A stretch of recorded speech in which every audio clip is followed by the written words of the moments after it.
Hello everybody, today we're going to go over the second 8 runes in the Elder Futhark. This is Hagal's Aett, and again these descriptions are going to be very brief. This is kind of how I explain the runes to a client when I'm reading for them, because not all the time you're able to go really deep into what the runes mean until after you get into the reading, but I thought this would be a really nice, quick and dirty way to get a feel for what the runes are. So let's take a look at Hagal's Aett right here.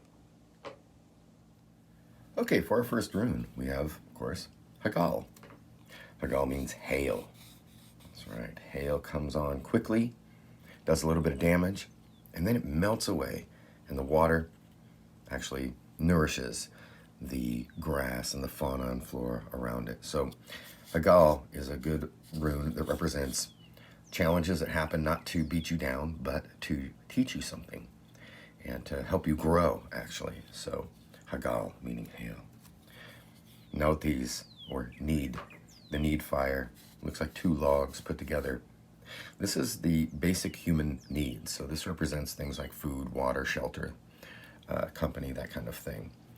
And when this shows up in a reading, it is representative of focus of those things that you don't necessarily desire or frivolous things, but rather the sustainment of your life through your basic necessities. The next rune, ooh, Isa.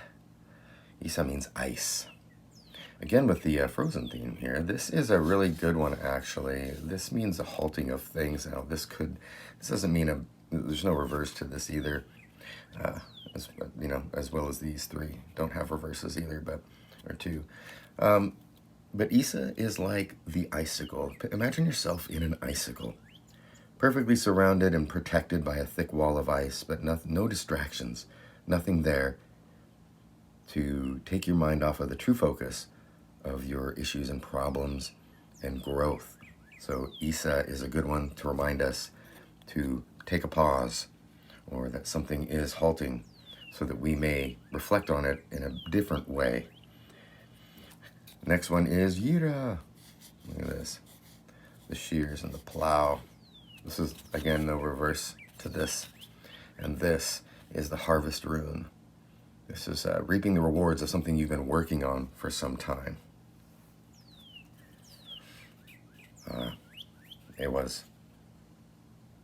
This one is, again, no reverse.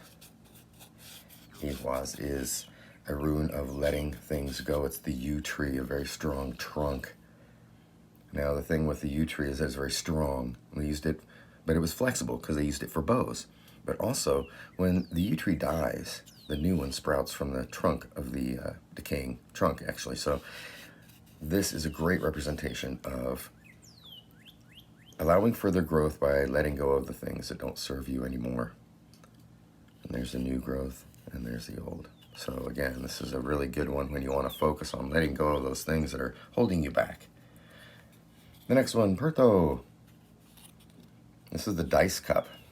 Now, there is a reverse to this. So let's look at Perto. Looks like a dice cup.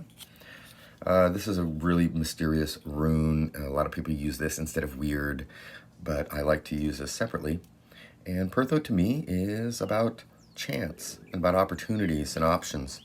So when Perto comes up, you either have the dice when it's forward like this, you have the dice to roll, and you have options. And most of the time those will end up in your favor, but there's nothing concrete as to what's going to happen. When it's reversed, I always look at it like, don't take chances. You don't even have dice to roll.